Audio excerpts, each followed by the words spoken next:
Je suis Alexander Mercé, 34 ans. Et à 6 heures ce matin, un shérif adjoint m'a remis un avis d'expulsion pour une maison que je possède entièrement. Avant de vous raconter comment j'ai fini par regarder mes propres parents se faire arrêter dans une salle d'audience moins de 48 heures plus tard, dites-moi d'où vous regardez dans les commentaires. Je veux vraiment savoir qui est avec moi sur ce coup-là. Les coups ont commencé avant même que mon cerveau n'enregistre que j'étais réveillé.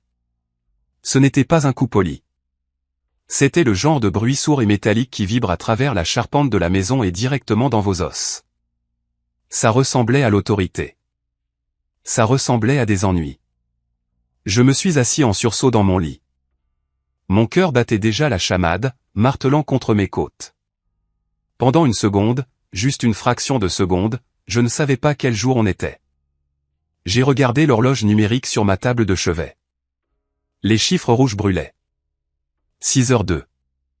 La lumière du matin était à peine grise, filtrant à travers les stores en fines rayures poussiéreuses. Ma gorge était épaisse, comme si j'avais avalé une poignée de coton. J'ai jeté les couvertures, balançant mes jambes hors du lit. Le plancher était froid sous mes pieds nus. J'ai attrapé un sweatshirt sur la chaise, je l'ai enfilé et je suis sorti dans le couloir. Je me suis retrouvé à marcher prudemment, évitant l'endroit qui grince sur la 3e marche par habitude, comme si la maison elle-même retenait son souffle. Les coups sont revenus, plus forts cette fois, impatients. Bureau du shérif, ouvrez la porte. Une voix masculine, lourde, autoritaire. Mes mains sont devenues froides instantanément. C'est un type de froid spécifique qui commence au bout des doigts et remonte directement jusqu'au coude. Je ne me suis pas précipité. Je n'ai pas hésité. J'ai bougé comme on bouge quand on travaille dans l'architecture de haute sécurité comme je le fais. La panique vous rend négligent. La négligence vous blesse. La négligence devient une histoire que les autres racontent à votre sujet à vos funérailles. J'ai allumé la lumière du porche et j'ai regardé par le Judas. L'objectif fiché déformait l'image. Mais l'uniforme était inconfondable. Un shérif adjoint se tenait sur mon perron. C'était un grand gars, épaules larges, remplissant un uniforme beige avec un gilet noir. Sa main reposait sur sa ceinture près de sa hanche, mais pas sur son arme. Dans son autre main, il tenait un presse-papier empilé de documents. Derrière lui, sa voiture de patrouille était garée au bord du trottoir. Pas de sirène, lumières éteintes. Il avait décidé de ne pas réveiller toute la rue, ce qui était une petite miséricorde, je suppose. Puis j'ai vu au-delà de la voiture de patrouille. De l'autre côté de la rue, à moitié dans l'ombre du chêne des voisins, il y avait des spectateurs. Ce n'étaient pas les voisins. C'était une berline argentée que j'ai reconnue instantanément. Et debout à côté se trouvaient 3 personnes qui étaient censées être ma famille. Ma mère, Diane, se tenait les bras croisés serrés sur sa poitrine. Elle portait son visage de mère inquiète, mais sa posture était rigide, dans l'attente. Mon père, Marc, avait les mains enfouies profondément dans les poches de son manteau, fixant ma porte d'entrée avec un regard que je connaissais bien. C'était le regard d'un homme attendant qu'une transaction soit validée. Et puis il y avait Caleb, mon frère cadet, l'enfant chéri. Il s'appuyait contre l'aile d'une Porsche 911 flambant neuve. Une voiture que je savais qu'il ne pouvait pas se permettre avec son salaire. Une voiture qui coûtait probablement plus cher que l'apport pour une maison décente. Il regardait sa montre, l'air ennuyé comme si c'était juste un inconvénient avant que sa vraie journée ne commence. Il n'était pas surpris de voir un adjoint sur mon Porsche à l'aube. Ils attendaient le spectacle. Ils étaient satisfaits. J'ai déverrouillé le pen dormant. Le clic a résonné comme un coup de feu dans la maison silencieuse. J'ai ouvert la porte, mais j'ai gardé la chaîne. Juste une fente. Assez pour parler. Pas assez pour entrer. Madame, excusez-moi, monsieur. L'adjoint s'est corrigé en me voyant. Il avait l'air fatigué. Êtes-vous Alexander Mercé? Je le suis, ai-je répondu. Ma voix était rauque de sommeil, mais stable. Je m'en suis assuré. Il a jeté un coup d'œil au papier sur son presse-papier, puis m'a regardé. Je suis l'adjoint Romero du bureau du shérif du comté. Je suis ici concernant un bref de possession. C'est une ordonnance d'expulsion. Le mot expulsion a frappé ma poitrine comme une poussée physique. J'ai senti l'air quitter mes poumons. C'est ma maison, ai-je dit. Je n'ai pas crié. Je n'ai pas hurlé. L'adjoint Romero n'a pas réagi. Il n'a pas cligné des yeux. Il avait probablement entendu cette phrase 1000 fois de la part de gens désespérés. Il détestait probablement ce qui venait après à chaque fois. Monsieur, dit-il, son ton professionnel mais ferme. Je ne suis pas ici pour débattre de la propriété. Je suis ici pour exécuter une ordonnance du tribunal. Le jugement a été rendu. Vous devez quitter les lieux. J'ai fixé le papier dans sa main. La feuille du dessus était blanche, nette, officielle. Mon nom y était imprimé en lettres noires propres. Alexander Mercé. Ça avait l'air si bureaucratique, si définitif. Me traitant comme un locataire qui avait manqué le loyer pendant 6 mois.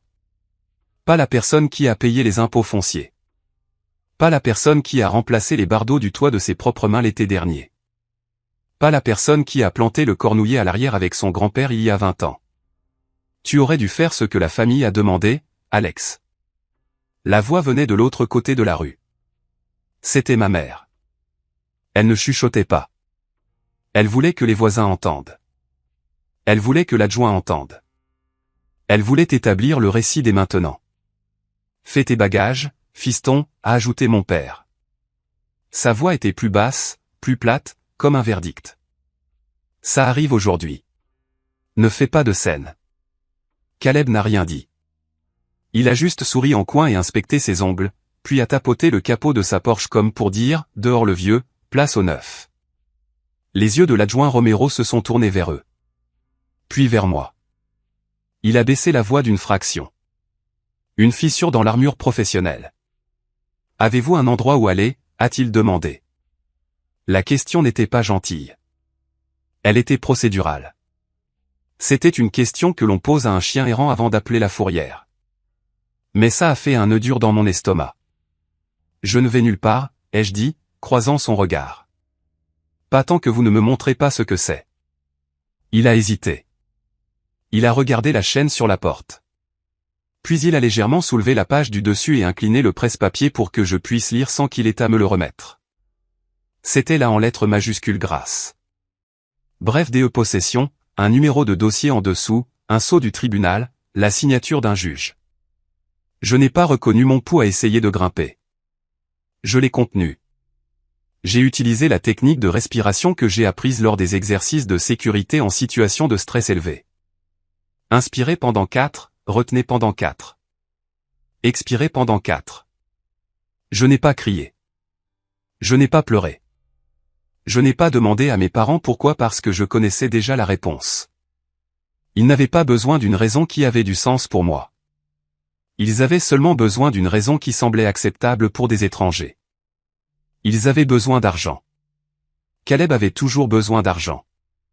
Et ma maison, l'héritage de mon grand-père, n'était pour eux qu'un tas de capitaux propres. J'ai pointé la ligne près du haut du document. Qui a déposé ça? Le regard de l'adjoint Romero a suivi mon doigt. Il a hésité juste assez longtemps pour me dire que la réponse importait. Monsieur, dit-il prudemment. Le plaignant dans cette affaire est. Il s'est arrêté au milieu de sa phrase. Il a regardé à nouveau les papiers, plissant les yeux dans la lumière tamisée du porche. Puis il m'a regardé à nouveau, et son visage a changé. Ce n'était pas un choc. Ce n'était pas de la pitié. C'était de la reconnaissance. C'était le regard d'un homme qui venait de réaliser que le méchant se tenait bien en vue. Il s'est raclé la gorge une fois. Cela a été déposé par Marquard Mercé et Diane Mercé. Mes parents. J'ai regardé au-delà de l'adjoint, droit vers eux. Mes parents n'ont même pas fait semblant d'être embarrassés. Le menton de ma mère s'est levé comme si elle était fière que la ligne soit lue à haute voix. Elle a lissé son gilet, jouant le rôle de la matriarche souffrant depuis longtemps obtenant enfin ce qu'elle voulait. J'ai senti quelque chose se figer en moi. Une immobilité propre, froide. C'était la mort de l'espoir, la mort de cette minuscule partie enfantine de moi qui voulait encore qu'ils soient des gens décents. Parce que si le plaignant était mes parents, cela signifiait qu'ils ne m'avaient pas seulement menacé. Ils ne m'avaient pas seulement harcelé à Thanksgiving ou fait culpabiliser au téléphone. Ils étaient allés dans un tribunal. Ils avaient prêté serment. Ils s'étaient transformés en le côté raisonnable de l'histoire. Et s'il y avait un bref, cela signifiait qu'ils avaient déjà obtenu un jugement sans moi. J'ai gardé ma voix égale. Quand cette affaire a-t-elle été déposée? L'adjoint Romero a vérifié la page à nouveau. Le jugement a été rendu la semaine dernière. Jugement par défaut.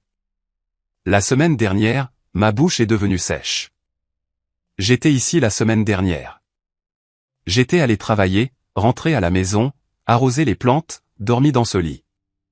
Je n'avais pas été au tribunal. On ne m'avait rien signifié. Pas d'adjoint à ma porte, pas de courrier recommandé, pas d'avis collé sur ma fenêtre. Rien. Où ai-je été signifié, ai-je demandé. S'il y a un jugement par défaut, il doit y avoir une preuve de signification. L'adjoint Romero a regardé à nouveau vers le bas. Cette fois, sa pose était plus lourde. Il a passé son pouce sur une section, scannant le texte juridique dense. Adresse de signification indiquée comme. Il plissa les yeux. 128 Maple Terrace. Je n'ai pas répondu immédiatement parce que mon cerveau refusait de traiter la réalité de la chose. Maple Terrace. Ce n'était pas mon adresse. Ce n'était pas mon adresse de bureau. Une ligne indiquant que la signification avait été complétée. Une signature, une date, une heure et une description qui m'ont glacé le sang. Signification substitutive acceptée par une occupante adulte féminine à Maple Terrace. Occupante adulte féminine. Mes parents avaient utilisé une adresse qu'ils contrôlaient encore. Peut-être qu'ils connaissaient le propriétaire. Peut-être qu'ils recevaient encore du courrier là-bas et prétendaient que quelqu'un avait accepté les papiers en mon nom. J'ai lentement regardé de l'autre côté de la rue. Ma mère me regardait avec un visage calme et exercé. Elle avait répété cela. Elle avait planifié cela. Elle était allée à cette vieille maison, avait attendu un huissier de justice ou en avait engagé un qu'il connaissait et avait accepté l'avis d'expulsion qui m'était destiné. Et à ce moment-là, j'ai compris le véritable but de cette descente à l'aube. Ce n'était pas seulement pour m'humilier. C'était pour me précipiter. Il voulait me forcer à faire mes valises, partir, perdre le contrôle de la propriété physique. Il me voulait à la rue, dispersé, séparé de mes documents, trop dépassé pour riposter à temps. Parce que si je n'obtenais pas d'un juge qu'il arrête cela, l'adjoint Romero m'expulserait légalement de la maison que mon grand-père m'avait laissée. Et une fois que je serais dehors, Caleb et sa Porsche seraient garés dans mon allée dans l'heure. J'ai avalé ma salive une fois, gardant ma voix basse. Cette maison était à mon grand-père, ai-je dit à l'adjoint Romero. Il me l'a laissée, pas à eux. L'adjoint Romero n'a pas discuté. Il a simplement tenu les papiers plus fermement comme s'il détestait être le système de livraison de la cruauté des autres. Monsieur, dit-il, si vous croyez que l'ordonnance du tribunal a été obtenue de manière inappropriée, vous devez contacter le tribunal immédiatement. Vous devez déposer une requête d'urgence. Je ne peux pas vous dire comment faire, ajouta-t-il rapidement, couvrant ses arrières. J'ai hoché la tête une fois. Je comprends. Il a jeté un coup d'œil vers le bas, puis vers le haut, et sa voix est devenue encore plus prudente. Il y a encore une chose. Ce bref autorise la possession immédiate. Mon estomac se serra. Immédiate. Il me regarda droit dans les yeux. Professionnel, mais avec une lueur d'avertissement humain. Sans un sursis du juge, dit-il, je dois vider cette maison avant midi. Midi, 6 heures. C'était le délai que j'avais pour démanteler une conspiration que ma famille avait probablement passé des mois à construire. Je ne suis pas resté là à discuter avec un adjoint à ma porte. Discuter aurait donné à mes parents exactement ce qu'ils voulaient. Une scène, une histoire, une raison de me pointer du doigt et de dire aux voisins, voyez, il est instable.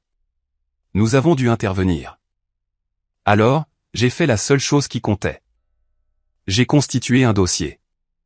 Adjoint, ai-je dit, ma voix stable malgré l'adrénaline inondant mon système. J'ai besoin que vous teniez ces papiers stables. Je vais prendre des photos de chaque page. Romero a hésité une fraction de seconde, puis a hoché la tête. Il savait que ça sentait mauvais. Il le savait par l'instinct viscéral qui vient avec l'insigne. Il a tenu le presse-papier en hauteur. J'ai sorti mon téléphone de ma poche. Mes mains tremblaient un peu, mais j'ai appuyé mes coudes contre le cadre de la porte pour les stabiliser. Clic, clic, clic.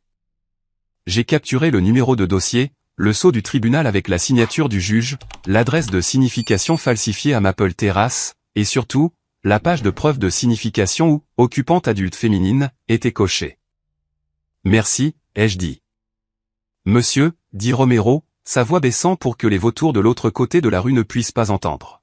« Je dois afficher l'avis sur la porte. C'est la procédure, mais je vais aller m'asseoir dans ma voiture un moment. J'ai de la paperasse à rattraper. Vous avez jusqu'à midi. » Il me donnait de l'espace pour respirer. Il me donnait une longueur d'avance. « J'apprécie cela », ai-je dit. Je suis rentré à l'intérieur et j'ai fermé la porte. J'ai glissé le pêne dormant en place, sachant que ce n'était plus qu'une barrière psychologique maintenant. La loi était déjà à l'intérieur de la maison. Par la fenêtre, j'ai regardé Romero retourner à sa voiture de patrouille.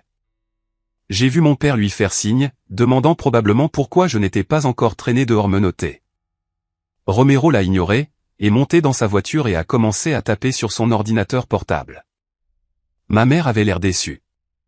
Caleb avait l'air ennuyé à nouveau, vérifiant son téléphone, cherchant probablement des acheteurs pour ma maison. Je me suis détourné de la fenêtre et j'ai appuyé mon dos contre le mur, glissant vers le bas jusqu'à toucher le sol. Je me suis assis là dans le couloir de la maison que mon grand-père Joe avait construite de ses propres mains dans les années 70. Papy Joe, l'odeur de sueur et de bonbons à la menthe, c'était lui. Il était la seule personne de ma famille qui comprenait le concept d'AC. Mes parents couraient toujours après la prochaine mise à niveau, le prochain symbole de statut, un plus grand bateau qu'ils n'utilisaient jamais, une adhésion à un club qu'ils ne pouvaient pas se permettre. Et quand l'argent s'épuisait, les cris commençaient.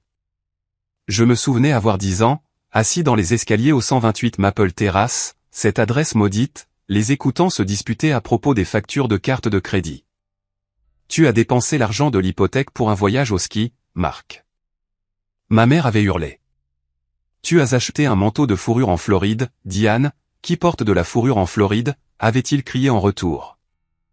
Et puis il y avait Caleb, 5 ans, pleurant dans sa chambre. Je suis entré pour le réconforter, mais ma mère est entrée en coup de vent, l'a pris dans ses bras et m'a lancé un regard noir. « Ne le contrarie pas, Alex. Il est sensible. Tu es l'aîné. Tu devrais nous aider, pas créer des problèmes. » C'était toujours mon travail de réparer, de sacrifier, d'être l'adulte pendant qu'il jouait à faire semblant d'être riche. Quand Papy Joe est mort il y a 2 ans, la lecture du testament a été l'heure la plus tendue de ma vie. Mes parents s'attendaient à la maison. Ils avaient déjà parlé de la vendre, de la démolir, de construire 2 condos sur le terrain. Mais Papy Joe savait. Je me souvenais du jour où il me l'a dit. Nous étions assis sur le porche arrière de cette maison, buvant du thé glacé. Ses mains étaient noueuses d'arthrite enroulées autour du verre. « Alex, » avait-il dit, sa voix rauque, « les gens comme ton père. Ils sont comme des sauterelles. Ils consomment. Ils ne construisent pas. Quand je partirai, ils viendront pour cet endroit. Je ne les laisserai pas. J'avais promis. » Il ne s'agit pas de les laisser, avait-il dit sèchement. Il s'agit de papier. La loi ne se soucie pas des promesses, fiston. Elle se soucie du papier. Je mets la maison à ton nom, spécifiquement blindée. Mais ils essaieront. Ils essaieront de te tromper, de te faire culpabiliser ou de la voler. Tu dois être plus intelligent. Être plus intelligent. Je me suis relevé du sol. S'asseoir ici à s'apitoyer sur son sort. Ce n'était pas être plus intelligent. C'était être une victime. J'ai couru à mon bureau à domicile. Je n'ai pas attrapé de vêtements. Je n'ai pas fait de sac. Je suis allé directement au coffre-fort ignifugé boulonné au sol du placard. Mes mains ont volé sur le clavier. Bip bip bip. Clac. J'ai sorti le dossier, vie ou mort. C'est comme ça que je l'appelais. Mon acte de propriété. La lettre originale de distribution de succession. Les reçus de taxes foncières des 2 dernières années. Tous payés depuis mon compte bancaire personnel. La police d'assurance habitation à mon nom. Je les ai fourrés dans mon sac messager en cuir. Puis j'ai attrapé mon ordinateur portable, mes chargeurs et mon disque dur portable. J'ai vérifié l'heure, 6h25. Je devais passer un appel, mais pas à un avocat. Pas encore. Les avocats prenaient des heures pour rappeler. J'avais besoin du tribunal. J'ai cherché le numéro du greffier du tribunal civil du comté. Il n'ouvrait pas avant 8 heures. J'avais 90 minutes de temps mort avant de pouvoir même demander de l'aide. Attendez, la ligne d'urgence. Parfois, il y a un système automatisé pour vérifier le statut du dossier. J'ai composé le numéro à partir de la photo que j'avais prise du bref. J'ai tapé le numéro de dossier. Voix automatisée. Dossier numéro CV 2024 à 8 1991. Marc Mercé et Diane Mercé contre Alexander Mercé. Statut, clos. Jugement rendu. Clos. Le mot avait un goût de cendre. Je devais penser comme un architecte. Quand vous concevez un système de sécurité, vous cherchez la brèche. Où sont-ils entrés? Ils ont utilisé la mauvaise adresse. Maple Terrace. C'était la brèche. Mais pourquoi Maple Terrace?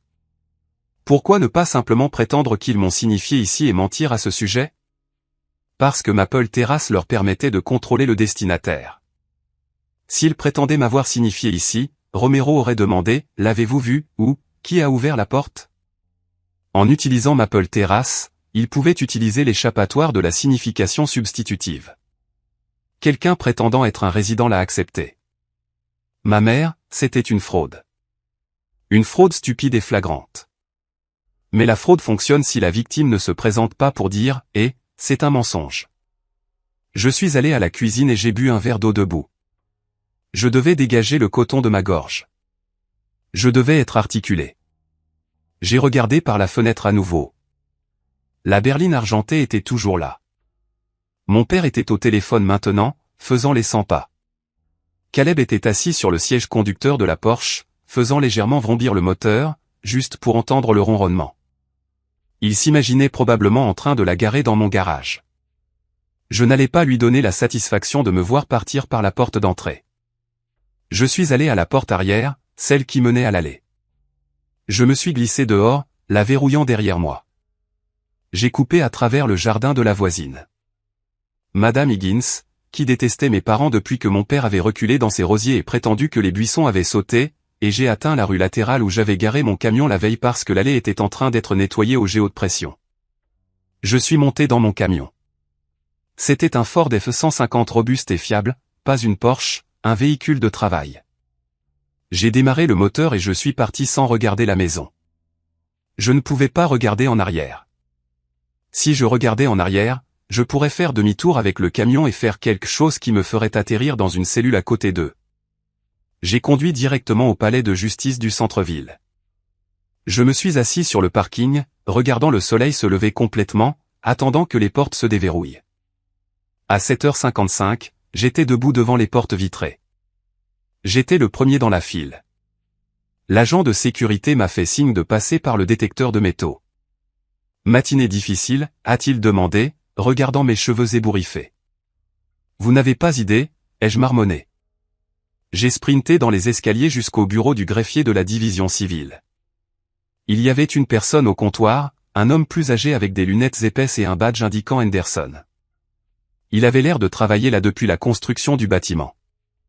Il organisait des dossiers avec un rythme lent et délibéré.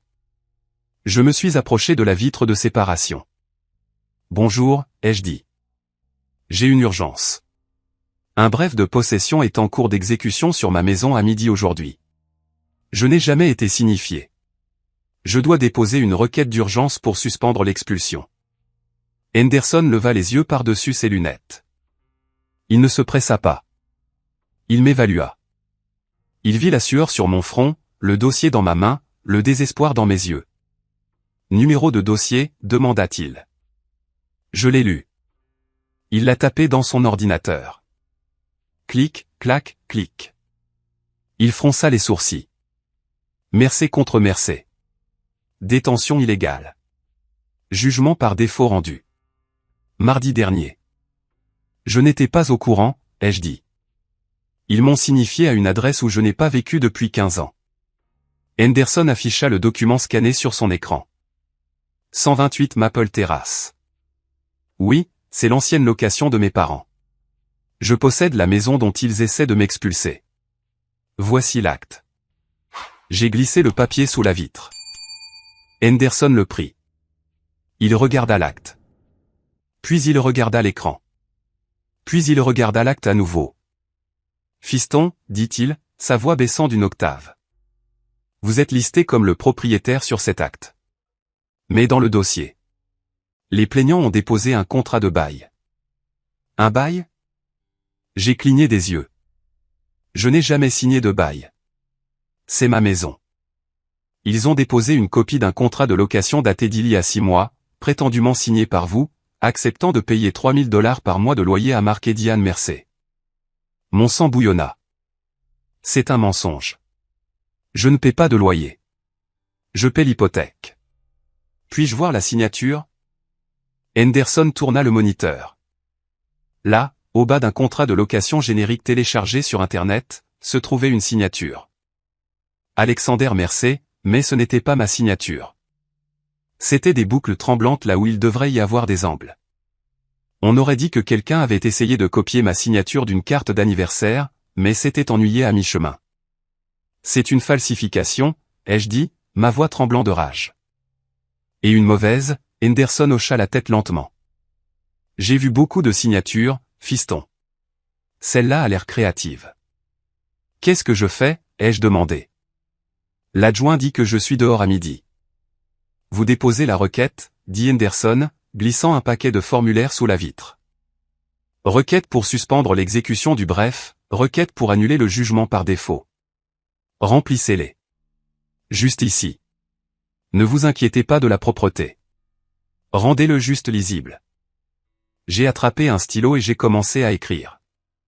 Ma main volait sur la page. Le plaignant est un parent. L'adresse de signification est frauduleuse.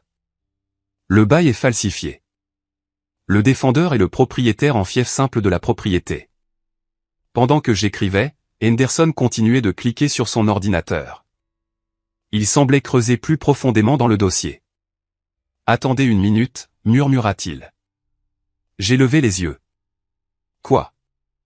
Le visage d'Henderson était devenu pâle. Il ne regardait plus le bail. Il regardait autre chose dans le dossier numérique. Monsieur Mersey, dit-il. Et cette fois, il ne m'appela pas fiston. Il utilisa mon titre. Avez-vous signé des documents récemment? Peut-être il y a 2 semaines. Non, ai-je dit. Rien. Parce qu'il y a un autre document ici. Henderson a dit que ça ne faisait pas partie de l'expulsion elle-même, mais ça a été soumis comme pièce et pour prouver leur statut de propriétaire. Qu'est-ce que c'est? Ai-je demandé. Henderson imprima une page.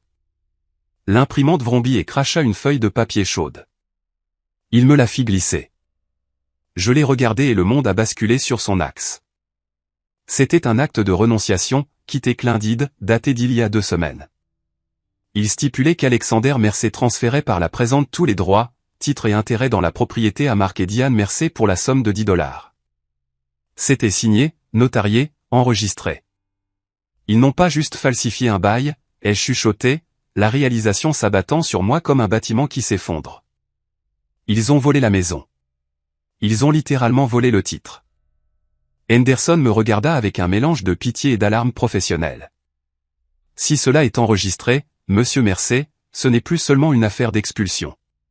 C'est un crime. Crime? Le mot flottait dans l'air entre nous. Lourd et dangereux. Mes parents n'avaient pas juste joué un tour pendable pour me mettre dehors pendant quelques mois. Ils avaient orchestré un vol à grande échelle de mon héritage. Ils avaient transféré le titre. Aux yeux du bureau d'enregistrement du comté, je ne possédais plus la maison de mon grand-père. Mark et Diane Mersey la possédaient. Qui a notarié ça? Ai-je demandé, mon doigt planant sur le document. Un acte n'est pas valide sans le sceau d'un notaire. Quelqu'un devait tamponner ce mensonge pour le rendre réel. J'ai regardé le bas de la page. Le tampon était flou mais lisible. Carla Mandé, numéro de commission 8 842 931. Carla, ai-je sifflé. Vous la connaissez? Demanda Henderson. C'est la meilleure amie de ma mère, ai-je dit, elle joue au bridge ensemble tous les mardis. Elle est venue à mes fêtes d'anniversaire. Elle m'a donné une carte cadeau pour ma remise de diplôme. Eh bien, dit sèchement Henderson, on dirait qu'elle a donné à vos parents un cadeau beaucoup plus gros cette fois. J'ai regardé la date sur le tampon du notaire. Le 13. Il y a 2 semaines. J'étais au travail le 13, ai-je dit, pensant à haute voix. Je travaille dans l'architecture sécurisée. Accès de haut niveau. Je dois badger pour entrer et sortir de chaque porte. J'étais dans une salle de serveur toute la journée le 13. Je n'aurais pas pu être à une table de notaire. Pouvez-vous prouver cela, demanda Henderson. Pas à moi, à un juge. Oui, ai-je dit. Je peux sortir les journaux. Bien, dit Henderson. Parce que vous allez en avoir besoin. Finissez ces formulaires. Je vais apporter ce dossier moi-même dans les bureaux du juge Alprin. Elle déteste le désordre procédural et elle déteste vraiment la fraude. J'ai fini la paperasse en un temps record. J'ai joint les photos que j'avais prises de l'avis d'expulsion. J'ai joint une copie de mon véritable acte. J'ai joint une copie de mon permis de conduire montrant mon adresse réelle. Henderson prit la pile. Restez là. Ne quittez pas le bâtiment. Je me suis assis sur un banc en bois dans le couloir. Il était 8h45. 3h15 avant que l'adjoint Romero ne doive vider ma maison. Mon téléphone vibra. C'était un SMS de mon père. Papa, ne rends pas ça difficile, Alex. Laisse juste Caleb avoir les clés. On pourra parler d'un dépôt de garantie pour une location plus tard. L'audace était époustouflante.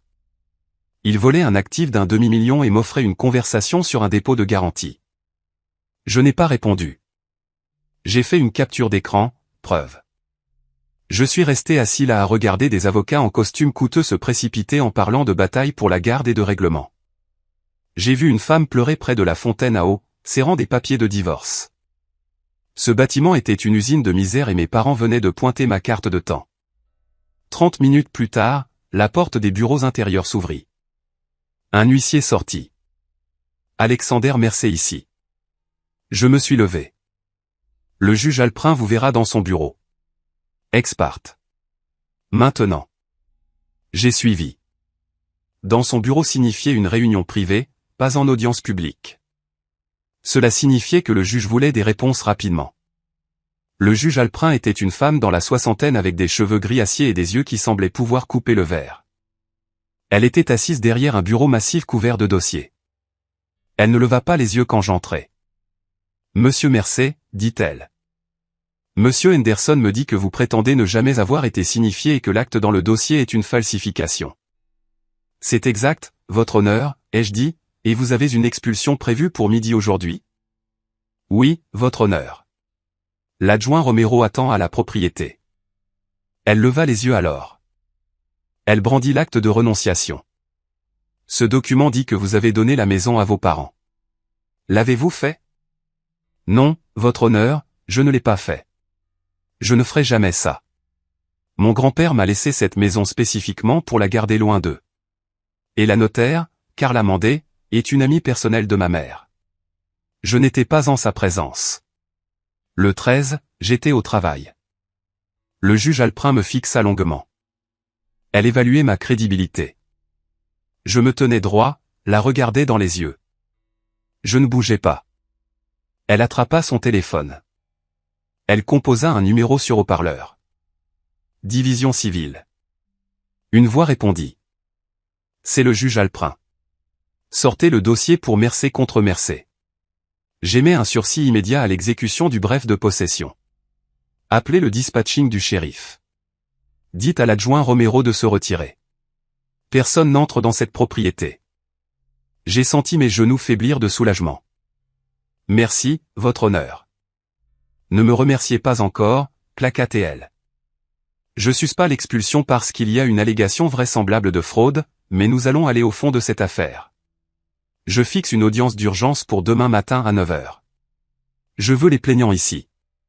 Je veux leur avocat ici. Et je veux cette notaire, Carla Mandé, ici. Elle griffonna sur un morceau de papier. Vous signifierez cette ordonnance au conseil du plaignant aujourd'hui. Avez-vous un avocat? Non, votre honneur. Je ne peux pas m'en offrir un avec ce préavis.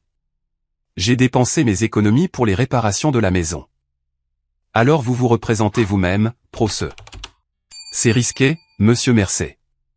Mais si ce que vous dites est vrai, les faits sont votre meilleur avocat. Apportez vos preuves. Apportez vos journaux de travail.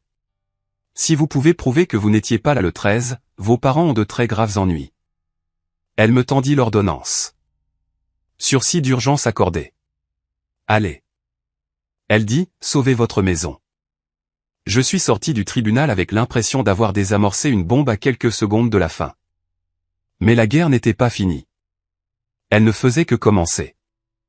J'ai appelé l'adjoint Romero. Romero, répondit-il. C'est Alex Mercier. Le juge a émis un sursis. Elle notifie le dispatching maintenant. Je l'entendis expirer. Un long son las. Je viens de recevoir l'appel radio. Vous avez de la chance, gamin. Votre père montait juste l'allée avec un serrurier. Un serrurier? Ma main se serra sur le téléphone. Ouais. Il voulait changer les cylindres avant midi. Je lui ai dit de reculer. Ils ne sont pas contents. Dites-leur d'économiser leur énergie, ai-je dit, je les verrai au tribunal demain. J'ai raccroché. Maintenant, j'avais 24 heures pour prouver une conspiration. J'avais besoin de deux choses. J'avais besoin des journaux d'emploi pour prouver que j'étais au travail, et j'avais besoin d'en savoir plus sur cet acte. J'ai conduit au bureau d'enregistrement du comté. C'était au sous-sol du bâtiment administratif d'à côté. La file était plus courte ici. J'ai eu une employée nommée Clara. Elle était jeune, efficace, portant un casque. J'ai besoin de voir un acte enregistré, ai-je dit. Et j'ai besoin de signaler une propriété pour fraude potentielle. Clara tapa l'adresse. Maple Terrace. Non, la propriété est sur M Street. La signification était à Maple. Elle afficha le dossier. Ah, le voilà. Renonciation. Enregistré il y a 2 semaines. Puis-je voir le scan original? Haute résolution. Elle tourna l'écran. Je me penchai. Je regardai le tampon du notaire à nouveau. Carla Mandé. Mais quelque chose semblait clocher. Je plissai les yeux. Pouvez-vous zoomer sur le numéro de commission, ai-je demandé. Clara zooma. Le numéro était 8 842 931, mais le 3 semblait sombre, épais. Est-ce que ça vous semble altéré, ai-je demandé. Clara se pencha, son nez touchant presque l'écran. HM, on dirait que c'était peut-être un 8, et quelqu'un a essayé de le transformer en 3 avec un stylo avant de scanner. Ou un 3 transformé en 8, ai-je dit. Pourquoi ferait-il ça? Si la commission était expirée, dit Clara, ou si le numéro était faux et qu'ils ont essayé de le corriger à la main au lieu de retamponner, c'est une violation. Nous n'aurions pas dû accepter cela si c'était altéré à la main. Pouvez-vous imprimer les métadonnées, ai-je demandé. Je veux savoir exactement quand cela a été scanné et qui l'a apporté. Je ne peux pas vous dire qui l'a apporté, dit Clara. Mais attendez, il y a une note dans le journal d'admission. Le déposant a demandé un enregistrement urgent. Frais d'urgence payés en espèces. Espèces, ai-je dit, mon père portait toujours de l'argent liquide. Il pensait que ça le rendait intraçable. J'ai besoin d'une copie certifiée de cela, ai-je dit, et j'ai besoin qu'une alerte de fraude soit placée sur le titre pour qu'il ne puisse pas la vendre ou emprunter dessus avant demain. Fait, dit Clara. Elle tamponna le papier. Certifié. J'ai quitté le bureau d'enregistrement avec l'arme du crime. Maintenant, j'avais besoin de la balle. J'ai conduit à mon bureau. C'était un bâtiment en verre élégant dans le quartier technologique. Je travaillais pour Sentinel Systems, une entreprise qui concevait la sécurité physique et numérique pour les banques et les bâtiments gouvernementaux. Je suis entré, montrant mon badge. L'ironie ne m'échappait pas. Je sécurisais des forteresses pour gagner ma vie, et j'avais laissé tomber mes propres portes. Je suis allé directement voir Sarah, la responsable de la sécurité interne. C'était une femme dure qui gérait les journaux des serveurs. Alex, demanda-t-elle, regardant mon jean et mon sweatshirt. Tu n'es pas sur le planning aujourd'hui. J'ai besoin d'une faveur, Sarah. Une grosse. Vie ou mort? Elle vit mon visage. Elle arrêta de taper. De quoi as-tu besoin? J'ai besoin de mes journaux d'accès pour le 13 de ce mois. Passage de badge, horodatage du garage, et si tu l'as, des images vidéo de la salle des serveurs. Le 13, c'est il y a 2 semaines. Nous gardons la vidéo pendant 30 jours. Les journaux pour toujours, elle tapa rapidement. Merci Alexander. Date 13. L'écran se remplit de données. 7h45 entrée garage. Reconnaissance plaque immatriculation F150. 7h52 passage badge tourniquet hall. 8h salle serveur scan biométrique rétine. 12h15 salle de pause passage badge. 12h45 salle serveur scan biométrique. 18h10 sortie garage. J'étais ici, ai-je dit, pointant l'entrée de 12h15. J'étais dans la salle de pause à midi. Ouais, tu y étais, dit Sarah. Et voici la vidéo. Elle cliqua sur un fichier. Sur l'écran, granuleux mais clair, c'était moi debout dans la salle de pause, réchauffant un récipient Tupperware de lasagne, parlant à un collègue. Peux-tu exporter ça, ai-je demandé, certifié avec l'horodatage gravé dessus. Bien sûr, dit Sarah. C'est pourquoi? Tu as des ennuis? Non, ai-je dit, regardant la vidéo de moi mangeant mon déjeuner pendant qu'à des kilomètres de là, ma mère falsifiait ma signature. Je n'ai pas d'ennui, mais quelqu'un d'autre est sur le point d'en avoir. Je suis sorti de mon bureau avec une clé USB et une pile de journaux certifiés. Ça semblait plus lourd que ça en avait l'air. Ça ressemblait à une arme. Il était 14 heures. J'avais l'ordonnance de sursis. J'avais la preuve que l'acte était faux. J'avais la preuve que la signification était fausse. Mais j'avais besoin d'une chose de plus. J'avais besoin de les regarder dans les yeux. Je suis retourné chez moi. La berline argentée était partie. La Porsche de Caleb était partie. La rue était calme. L'adjoint Romero avait laissé un autocollant orange fluo sur ma porte. L'avis du sursis. J'ai déverrouillé la porte et je suis entré. La maison sentait le renfermé, comme le stress et le vieux café. J'ai parcouru les pièces, vérifiant les dommages. Il n'était pas entré. Les serrures étaient toujours les miennes. Je suis allé à la cuisine et j'ai fait une cafetière de café. J'avais besoin de caféine. Ma tête martelait. Puis mon téléphone a sonné. Ce n'étaient pas mes parents. C'était un numéro que je ne reconnaissais pas. Bonjour, monsieur Mercé. Une voix douce et huileuse. C'est Laurent Spike. Je représente vos parents. Laurent Spike, l'avocat de centre commercial que mon père utilisait pour ses procès frivoles. Le gars qui l'avait aidé à poursuivre un pressing pour avoir ruiné une chemise qui était déjà tachée. Qu'est-ce que vous voulez, Pike, ai-je demandé. J'ai reçu une copie de votre petite requête, dit Pike, riant avec dédain.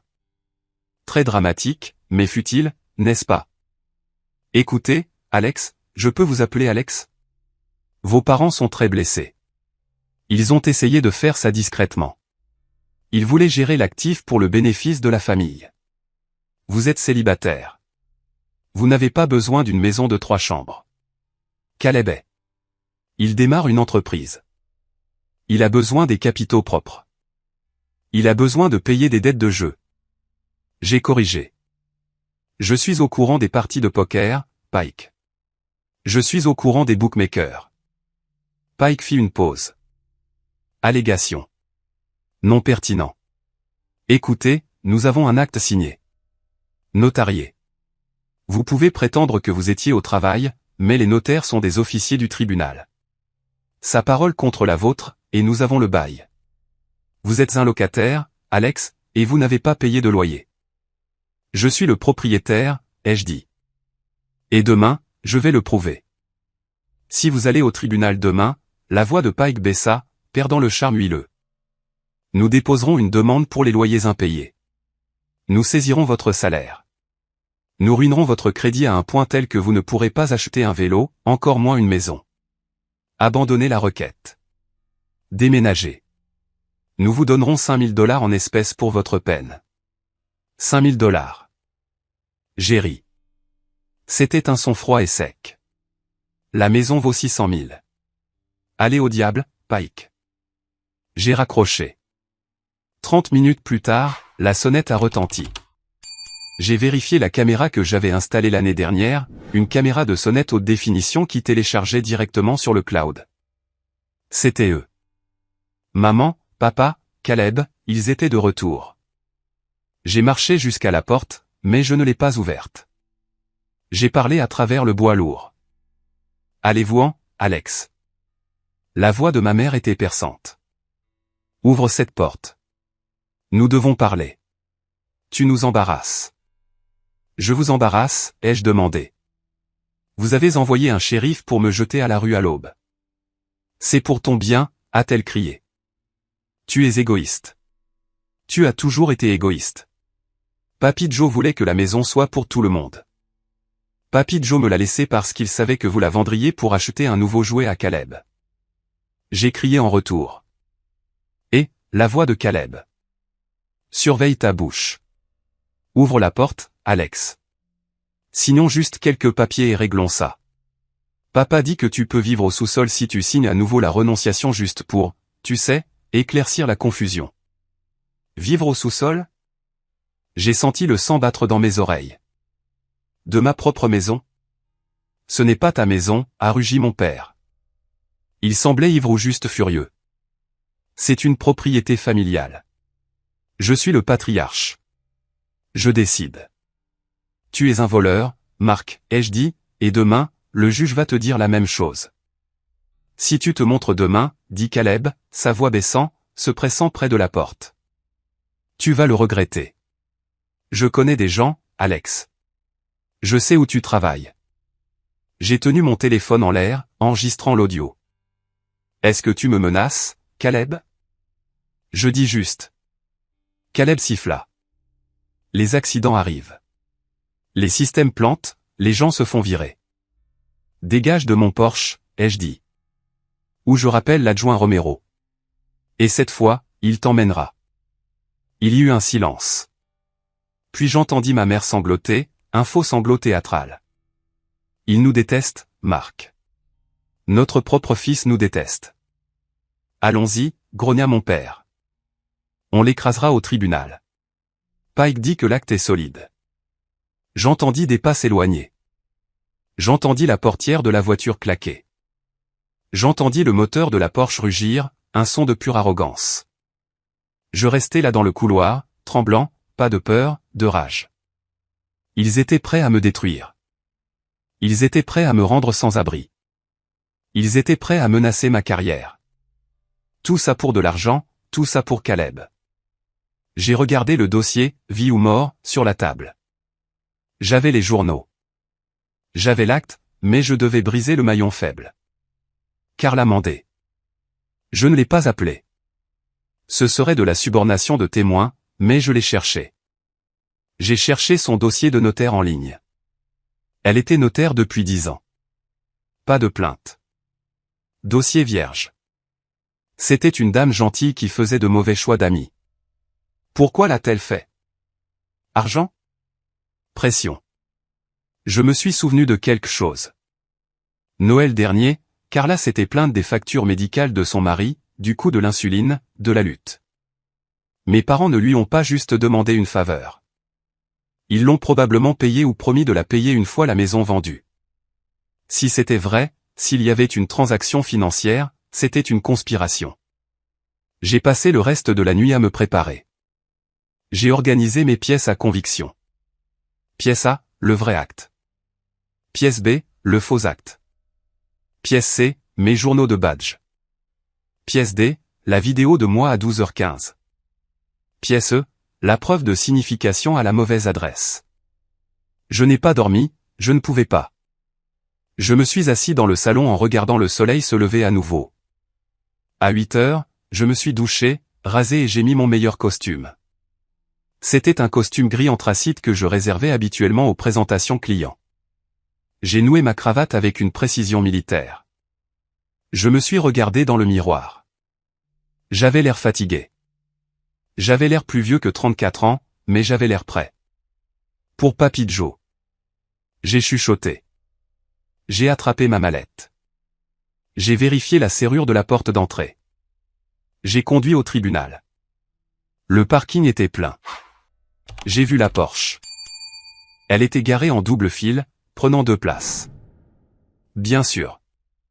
Je suis entré dans le bâtiment. L'air était frais et sentait la cire à parquet et l'anxiété. Je suis allé à la salle d'audience 4B, la salle du juge Alprin. Mes parents étaient déjà là. Ils étaient assis à la table du plaignant avec Laurence Pike. Pike portait un costume bleu brillant et riait de quelque chose que mon père disait. Ma mère portait une robe beige discrète, l'air petite et fragile. Caleb était au dernier rang en train de mâcher du chewing-gum, regardant son téléphone. Quand je suis entré, les rires se sont arrêtés. Mon père m'a lancé un regard noir. Ma mère a détourné le regard.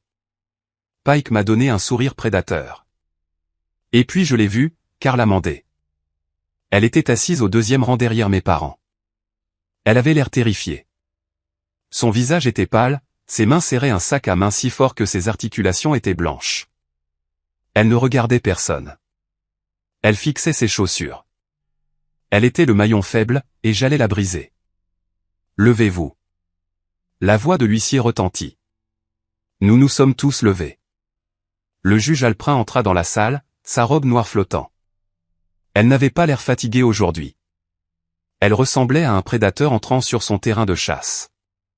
Elle s'assit. Asseyez-vous. Elle ouvrit le dossier. Dossier CV 2024 à 8 1991.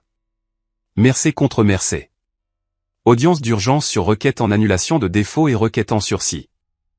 Elle regarda par-dessus ses lunettes de lecture vers la table du plaignant.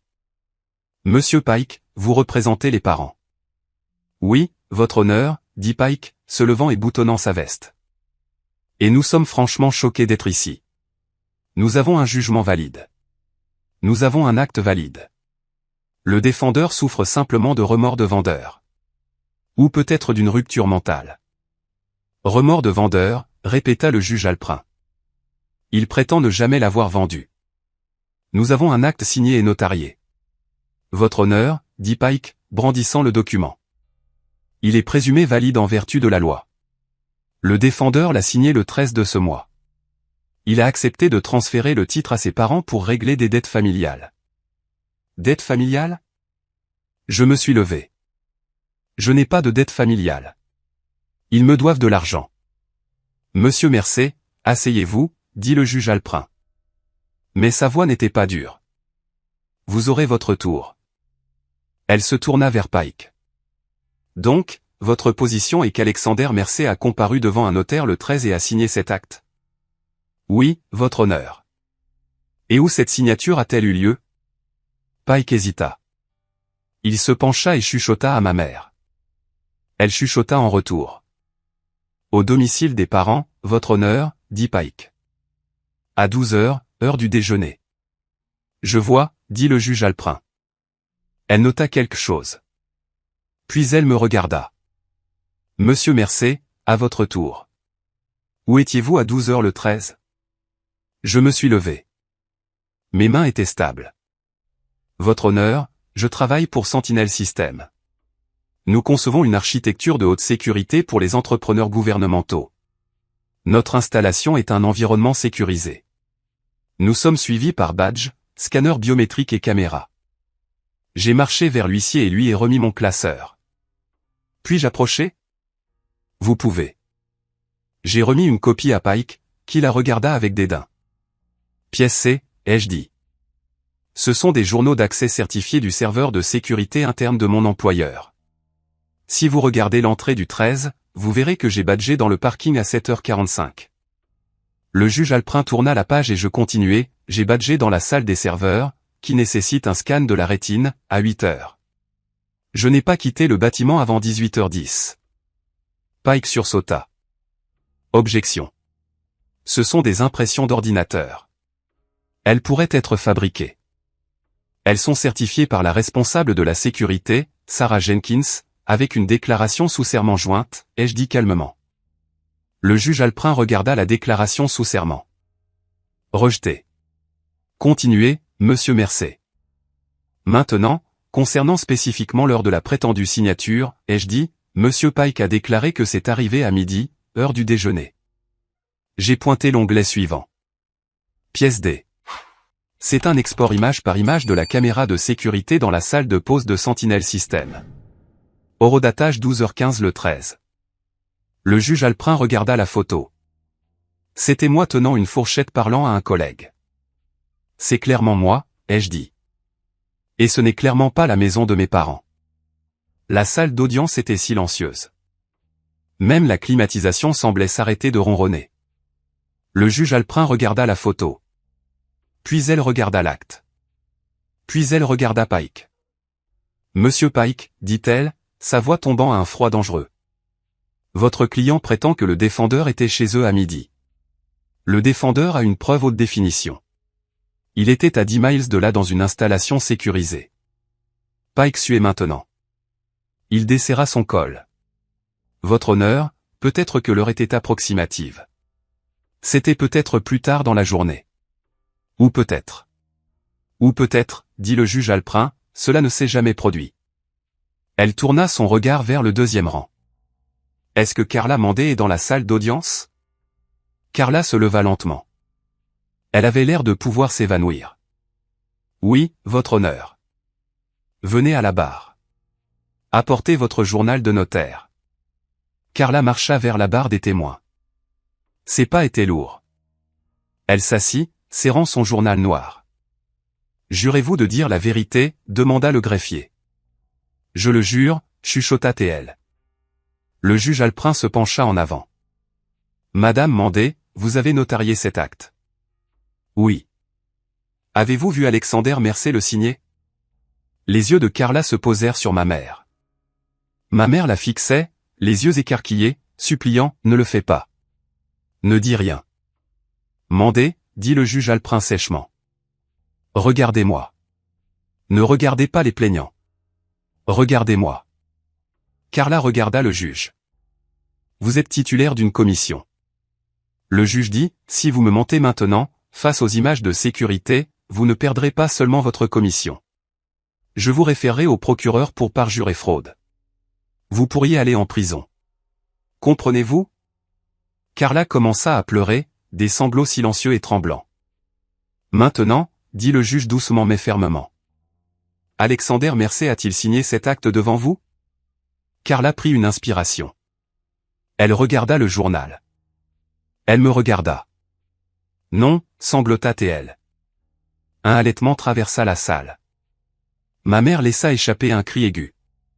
Pike s'effondra sur sa chaise. Il n'était pas là. Carla dit, les mots tombant maintenant. Diane. Diane m'a apporté l'acte.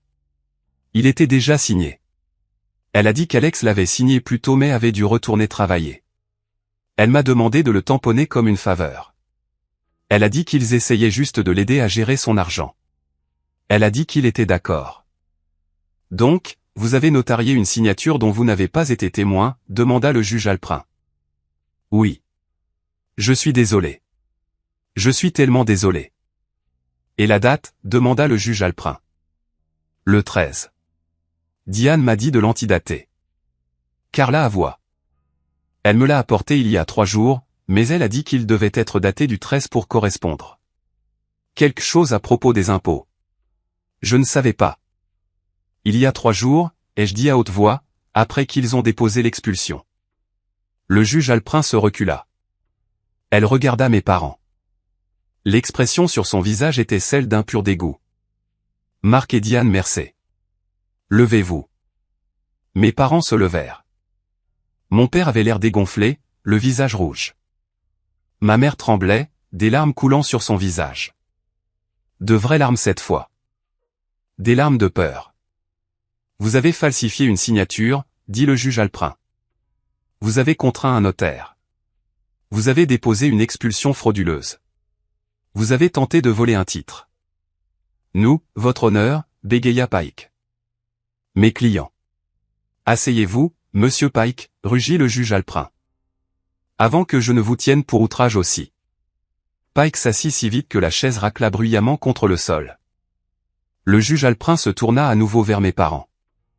Vous avez manipulé le système judiciaire pour nuire à votre propre fils. Vous avez menti sur des documents sous serment. Elle frappa son marteau. Ça sonna comme un coup de feu. La requête en annulation du jugement par défaut est accordée. L'expulsion est rejetée avec préjudice. L'acte de renonciation est déclaré nul ab initio. Invalide dès le départ. Elle n'avait pas fini. Adjoint, elle fit signe à l'huissier. Prenez madame Mandé en garde à vue. Je la tiens pour outrage en attendant un examen par le procureur. Carla gémit alors que l'huissier s'approchait d'elle. Et quant au plaignant, dit le juge Alprin, ses yeux perçant mes parents. Je réfère ce dossier entier au bureau du procureur pour enquête sur la fraude immobilière, la falsification et la conspiration. Je vous suggère de prendre un avocat de la défense pénale. Monsieur Pike ne peut pas vous aider là. Ma mère cria. Non, nous ne voulions pas. C'est notre maison. Alex, dis-lui. Elle se tourna vers moi. Alex, arrange ça. Dis-lui que nous sommes une famille. Je l'ai regardé. J'ai regardé la femme qui m'avait élevé. La femme qui m'avait vendu pour un paiement de Porsche pour son fils préféré. Je me suis levé. Nous ne sommes pas une famille. J'ai dit, plus maintenant. Le chaos qui a suivi ces mots est quelque chose que je n'oublierai jamais.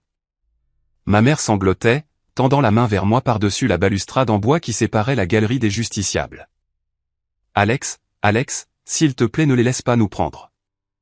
L'huissier se dirigeait vers mes parents maintenant. Il n'était pas arrêté à cette seconde précise. Le renvoi au procureur prend du temps à être traité, mais la menace planait sur eux comme une lame de guillotine. Monsieur Mercé. Le juge Alprin s'adressa à moi une dernière fois. J'émets également une ordonnance restrictive permanente. Marc, Diane et Caleb Mercé ne doivent pas s'approcher à moins de 500 pieds de vous ou de votre propriété. S'ils le font, appelez la police immédiatement. Ce sera une violation d'une ordonnance du tribunal. Merci, votre honneur. J'ai dit. J'ai rassemblé mes dossiers. Mon dossier, vie ou mort. Je me suis tourné pour partir. Caleb se tenait près de la porte. Il ne mâchait plus de chewing-gum. Il avait l'air pâle, en sueur. Il ressemblait à un gamin qui vient de réaliser que les adultes ne pouvaient pas le sauver. Alex, bégaya-t-il alors que je passais. Alex, attends. La voiture? La Porsche?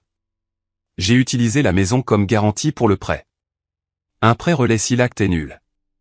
Je me suis arrêté. Je l'ai regardé. Tu as pris un prêt contre une maison que tu ne possédais pas, ai-je demandé. Maman a dit qu'elle était à nous, supplia Caleb. L'usurier, le prêteur. Ils vont venir pour la voiture. Ils pourraient venir pour moi. Tu dois m'aider à couvrir les intérêts jusqu'à ce que je puisse vendre ma crypto. Vends la Porsche, Caleb, ai-je dit froidement. Je ne peux pas. Je suis sous l'eau avec. Ce n'est pas mon problème, ai-je dit. Tu as des jambes. Marche. Je l'ai bousculé et je suis sorti de la salle d'audience. J'ai marché le long du long couloir, passant devant les autres salles d'audience, les greffiers, la misère. Je suis sorti dans le soleil éclatant du parking. L'air sentait différent. Il sentait le propre. J'ai marché jusqu'à mon camion. J'ai vu la Porsche toujours garée en double fil. Une dépanneuse reculait vers elle. Je me suis arrêté pour regarder. Le conducteur a sauté et a commencé à accrocher les chaînes. Et Caleb courut hors du tribunal, agitant les bras. Et, c'est ma voiture. Qu'est-ce que vous faites? Violation de stationnement, dit le conducteur de la dépanneuse, sans même lever les yeux. Et j'ai reçu un ordre de saisie qui est apparu sur le scan. Problème de titre. Caleb resta là, impuissant, regardant son symbole de statut être traîné au loin. Mes parents sortirent un moment plus tard, l'air sous le choc. Mon père criait après Pike au téléphone. Ma mère pleurait dans un mouchoir. Ils avaient l'air petits. Ils avaient l'air pathétiques. Je suis monté dans mon camion et je suis parti. J'ai conduit directement à la maison. Ma maison. Je me suis garé dans l'allée. Elle était vide. Pas de berline argentée, pas de voiture de police, juste ma maison. Se tenant là dans le soleil de l'après-midi. Le cornouiller que Papy Joe avait planté était en fleurs. Des pétales blancs dérivant sur l'herbe. J'ai monté les marches. J'ai décollé l'autocollant orange du shérif de la porte. Il a laissé un peu de résidu, mais je pouvais frotter ça. J'ai déverrouillé la porte et je suis entré. Le silence était profond. Ce n'était plus le silence de la peur. C'était le silence de la propriété, de la paix. J'ai verrouillé la porte derrière moi. Je suis allé à la cuisine et je me suis versé un verre d'eau. Mes mains étaient enfin stables. Je me suis assis à la table où Papy Joe avait l'habitude de s'asseoir. J'ai passé ma main sur le grain du bois. Je l'ai fait, papy. J'ai chuchoté. J'ai été plus intelligent. Ce soir-là, j'ai fait les choses pratiques. J'ai appelé un serrurier et j'ai fait changer toutes les serrures de la maison pour des cylindres Medeco de haute sécurité.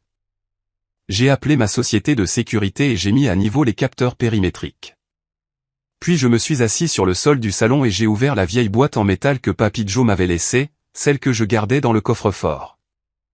À l'intérieur, sous les vieilles photos et les médailles de guerre, se trouvait un petit journal en cuir. Je ne l'avais pas lu depuis des années. Je l'ai ouvert à la dernière entrée. Alex, si tu lis ceci, cela signifie qu'ils ont finalement montré leur vraie couleur. Je suis désolé. Aucun garçon ne devrait avoir à se battre contre ses propres parents. Mais tu es fort. Tu es le bâtisseur. Ils ne sont que des locataires dans cette vie. Tu es le propriétaire. Construis quelque chose de bien. J'ai fermé le livre. Des larmes m'ont piqué les yeux, mais c'était de bonnes larmes. Des larmes de libération. Les 3 mois suivants ont été un flou de paperasse juridique, mais cette fois j'étais du côté gagnant.